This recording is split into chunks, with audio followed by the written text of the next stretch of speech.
And then we came up, you see that metal grate, or the metal cage right there? Yeah. We actually came up out of the tunnel right there. Wow. And then we're standing along this wall right here, and that's when I had Eli on the camera, and I said, Eli, when was this wall built?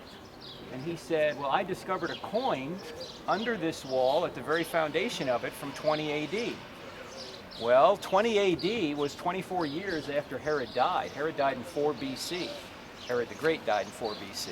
If Herod had built these walls, why was there a coin on the very bottom of the foundation of the wall from 20 AD? It would seem that wouldn't make sense. So the implication of this is this wall wasn't built by Herod, it was built after Herod.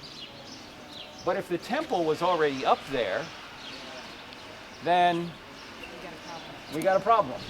Now, is it possible, as I said the other day, is it possible the temple was up there and then they built a retaining wall around it? Yeah, it's possible, right? Just like you might build a retaining wall around your current residence. But it doesn't seem likely. Yeah, that's why Bob was saying indications are that the temple was further south than what we think here. And if you really think about this, it makes a lot of sense, because if you're the Romans and you take over this area, are you going to give the high point and a 35-acre platform to the Jewish temple when you've got 10,000 soldiers here? No, the high point is going to be your fort, and the temple is going to be below that fort. That's why the temple was high. I mean, the fortress was high. It could look down over the temple. It could guard the city, and it could guard the temple at the same time.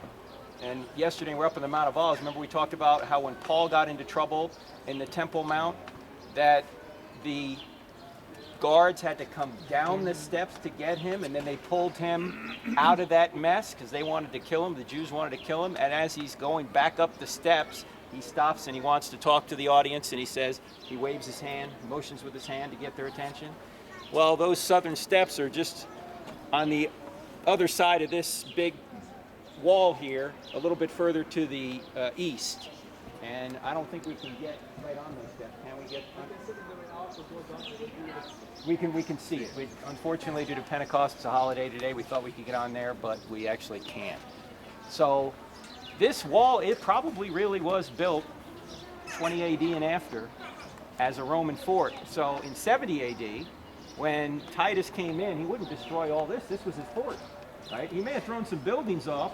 Now, let's give both sides of the story. The other side of the story is these were rocks from supposedly the temple. They were thrown off the Temple Mount, and as you can see, if you come up here, you can see they crushed the stones here. They crushed the walkway here. So in defense of the people who say the temple is on the Temple Mount, they would say, well, this is evidence that the temple was destroyed and thrown right off. All these rocks were thrown down.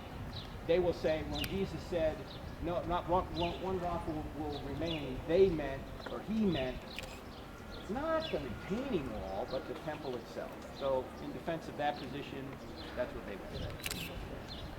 Now, both Samir and Bote